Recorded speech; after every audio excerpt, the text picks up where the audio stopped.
What's up, everybody? It's Armando Man, and today I'm going to do something that I don't think I've ever done on this channel before, which is talk about music. And during quarantine, I've really gotten into music quite a bit, and I have compiled together a list that I'd like to share with you of my top 10 favorite albums. The only real rule I had for this list was I tried really hard not to have more than one album per artist on the list, but I can't make any guarantees in that department. Without further ado, I will start my list at my 10th favorite album. Going into this list, I knew I had to have a Daft Punk album on here, and ultimately it came down to either the Tron Legacy soundtrack, which I love, or Discovery, and I ended up picking Discovery just because there are so many great tracks on that album that just have such a nostalgic quality to them. Tracks like One More Time and Harder, Better, Faster, Stronger were always played on the radio throughout my childhood and have a big impact on me. There are also tracks like Something About Us, which I have been recently growing more of an appreciation for, and tracks like Digital Love are very fun to listen to. I also love the bit of variety with the tracks, like Aerodynamic being a really interesting instrumental that I think would go really well in some movie fight scenes or something like that. I would almost say that this is sort of where Daft Punk peaked in their career. It certainly was where they peaked, in my opinion, lyrically, because all of the tracks have very good lyrics as opposed to some of their tracks which have, notoriously repetitive lyrics. I really like the tracks in Discovery a lot more than the tracks in most other Daft Punk albums. Coming in at number 9 was another artist which I knew I had to have on this list, and I really started to get stuck between a few of their albums. This artist is MGMT, and for a lot of MGMT purists, they will say that their self-titled album was the best, whereas some more casual fans will debate between Congratulations and Little Dark Age.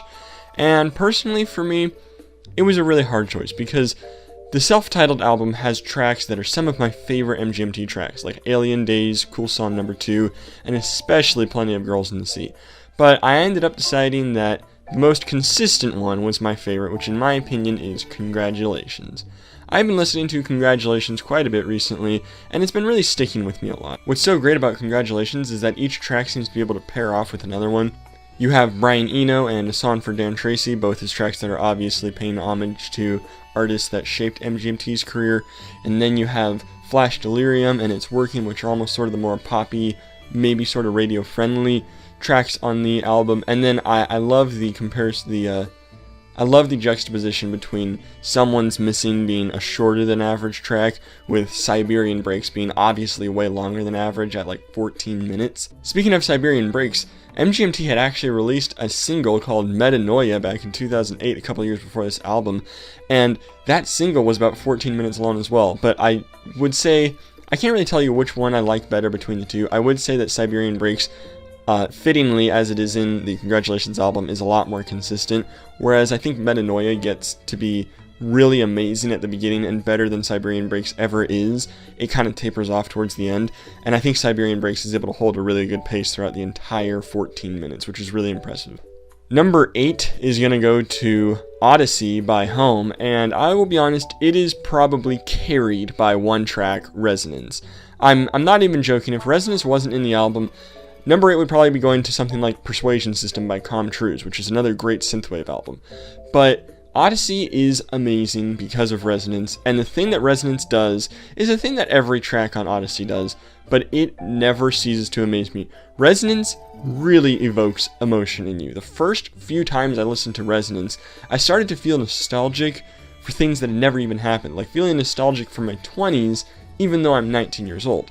Stuff like that is just an amazing testament to synthwave music, and it amazes me that it's able to evoke so much emotion with no lyrics whatsoever. As I've listened to the album where there are other tracks like Intro and Orc Cloud, which I'm growing up more of an appreciation for, it really amazes me the variety of emotions that the tracks are able to convey, with Resonance being obviously a pretty melancholy track, Orc Cloud and Tides being a little bit more upbeat, and Intro being somewhere in the middle. Overall, it's a great album that I really love, and I love it all the more because Resonance, my favorite song of all time, is in that album. My 7th favorite album is one that I've been listening to quite a lot recently, and it is Get to Heaven by Everything Everything. I think what I love so much about this album is how each track seems to be its own individual experience. No Reptiles is one of my personal favorite tracks on the album because of how rewarding the ending is. The whole 4-minute and 45-second track builds up all the way through until a great crescendo at the end. There's a number of other great tracks that I haven't mentioned yet, like Fortune 500, and one of my personal favorites, Spring, Sun, Winter, Dread. Now, what this one reminds me of is sort of like if you took everything that people complain about Imagine Dragons, but made it all better, you would have this track, and really even this album, because a lot of people complain that Imagine Dragons albums, while they may vocally be great, the lyrics are kind of lacking, maybe the instrumental's not paired the best, or something like that, but I really feel like Get to Heaven does a lot of those things really well. Coming in at number 6 is an album that you'll probably find on a lot of people's top 10 lists, especially if they have a weird taste in music. It is Currents by Tame Impala. But I think what I love so much about this album is the relatability in the lyrics. The Less I Know the Better being one of the most relatable tracks I've ever heard, and other tracks like 'Cause I'm a Man also resonating with me. I think what I love about the album is how many different twists and turns it can take, and how it really takes me with those twists and turns. It doesn't just kind of flop around on the floor like some albums do. It really makes you feel what the album wants you to feel, you know? A great example of this would be Yes, I'm Changing. Other great tracks like Let It Happen and The Moment are also fun listens on the album, and the album is overall very enjoyable to listen to. Now that we get into my top 5, I'm sure a lot of the women out there, all 4 of you who are watching, are probably wondering why every single album I've talked about so far is by a male artist. And the explanation is pretty simple. I've talked about relatability. Relatability is what's going to push an album from a good album to a good experience for me. And I really can relate a lot better, since I'm a man, to men's albums and their experiences in life. Now, separately, on an unrelated note, my 5th favorite album is 1989 by Taylor Swift. What I love about this album is that not only are some of Swift's most popular tracks like Wildest Dreams, Shake It Off, Bad Blood, Style, and Blank Space in this album, but there are also some amazing deep cuts. Out of the Woods is an amazing example of one, and Welcome to New York are both tracks that I love listening to. It's really refreshing to see a pop album with top tracks that aren't just the most popular hits plus a few extras that you just kind of threw in there. It's really apparent that a lot of care and attention went into each track to make a really enjoyable listening experience.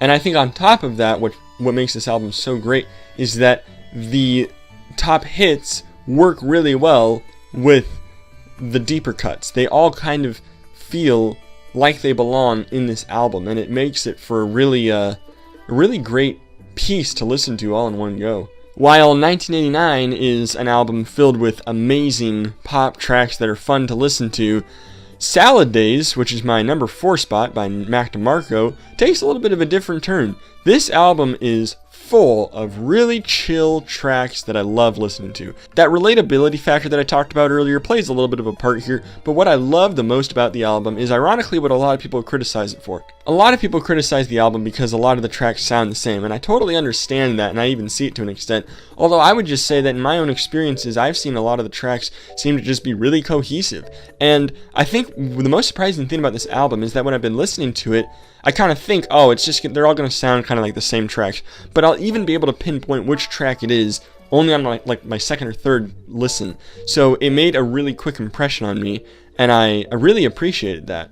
I would say that Salad Days and Johnny's Odyssey are my favorite tracks on the album, but they're not my favorite by much. I really like a lot of the tracks on this album, pretty much the same, and so it makes it a really fun album to listen to all in one go. It makes it quite an enjoyable experience. Coming in at number 3, I Promise I'm Not Gay, is Twin Fantasy Mirror to Mirror, 2011 version, which I know is a bit of a weird opinion, but I do like the 2011 version more. Even though it's underproduced, I actually think that adds a bit of charm to the album. This album is a masterpiece because the lyrics are so amazing and so well thought out. You know, it's not just the same repetitive kind of poppy lyrics.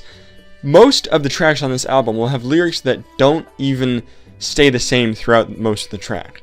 My personal favorite track on this album is Beach Life and Death, and I think that it amazes me every time that a track that is 12 minutes long can keep me so engaged throughout the entirety of it. I also love the duality of the album with tracks like Stop Smoking, which has the lyrics obviously of Stop Smoking, We Love You, being directly contrasted with the lyrics in High to Death being Keep Smoking, We Still Love You. And then High to Death in itself is contrasted with Sober to Death. I really like all these different contrasts and juxtapositions throughout the album. I also like the lyric, the ocean washed over your grave, that being repeated a couple times throughout the album, really brings the album together. And even so, a lot of the tracks on the album are great listening experiences on their own, like Cute Thing, Bodies, and, like I said, Beach Life and Death. I hesitate to say that there's a relatability factor because, like I said, I'm not gay, but I would say there's so much about it that has to do with, being in your young adult years that I can relate to. And I think just a lot of the lyrics, especially in Beach Life and Death, I know I'm talking about Beach Life and Death a ton, but a lot of the lyrics in there are just such brilliant commentaries on society in general. My second favorite album is one that came out pretty recently. It's been out for only about a year, and it is Future Nostalgia by Dua Lipa. And I gotta say, I did not expect me to enjoy this album at all. I went into the album because of the name, Future Nostalgia, and I was hoping that it would have some sort of synthwave vibe to it. That wasn't the case at all, but I was not disappointed. When I listened to the album on the first try, I noticed that there was a higher than usual number of tracks that I wanted to add to my library. And sure enough, by the end of the album, there were almost every single track in there was one that I really, really enjoyed listening to, which is something I can't say for the other albums on this list. I've talked about other albums and talked about tracks that I like, but of all those albums, there's only a small handful of tracks that I really, really liked, whereas on Future Nostalgia, almost half the tracks I love. Tracks like Hallucinate and Physical kind of give the same vibe, but do it in their own separate ways, which I really enjoy. And the lead track, Future Nostalgia, is one of my favorites on the entire record. Other tracks that I like are Cool and Love Again. I think those tracks are going to age really well, as is the case with the entire album. I've noticed that in the last year, even listening to it so often, it has not grown old on me one bit. And with all due respect to Future Nostalgia, even though it's my second favorite album, it is not a close second. Because my favorite album is my favorite by a long shot. A lot of the things I've talked about in this video about reasons that I've liked albums, those all culminate in this one album. This album that breaks the rules of my list because it's by an artist that I've already named. And that artist is MGMT, and that album is Oracular Spectacular. I know a lot of people will peg me as an MGMT normie for having this be my favorite album, but I honestly love this album to death. While I've talked about enjoying tracks on albums, I enjoy every track on this album. I love every single track. There is not a dud in sight. I used to think that The Youth was my least favorite track, but then I start to listen to it more, and it kind of changes places, and that's what I love about the album, is that my listening experience can actually be different for every time. But even so, there are still tracks on there like Time to Pretend and Kids and Weekend Wars, which holds firm as my favorite tracks in this entire album. Like I said, this album incorporates a lot of components of albums that I've talked about before. There's a high relatability factor in tracks like Time to Pretend and especially Kids, and there's amazing lyrics in Time to Pretend. Again, I feel like The Handshake has really great lyrics as well. Future Reflections has some great lyrics going on. Just like Taylor Swift's 1989, this track incorporates top hits that are mixed beautifully with these deep cuts that are just as good, and in some cases even better than the top hits. This album has a cohesion like Salad Days and beautiful lyrics like Twin Fantasy, as well as high replayability just like Future Nostalgia. It is everything I've talked about being good in an album, all in one album, and more. It amazes me that in just 10 tracks, this album is able to accomplish so much. I do believe in 10 years, my top 10 albums list might change a little bit, but I really do not see Oracular Spectacular going anywhere. I guess what I love most about it is that in the face of everybody telling you to grow up and get a job and contribute to society, this album is telling you to do all the exact opposite things, but in such a way that is so convincing and not just, oh, do it for the hell of it. It's telling you these things in such a compelling and persuasive way that you almost just want to drop all of your responsibilities. You almost just want to quit your job and go do everything you've ever wanted to do in life, because I guess at the end of the day, it is time to pretend. Thank you for watching this video. I know it was a bit of a different thing than what I usually do on this channel, and in fact, this weekend I'm hoping to do a little bit more music-related videos. So stay tuned for some of those. I'll see you all in the next one.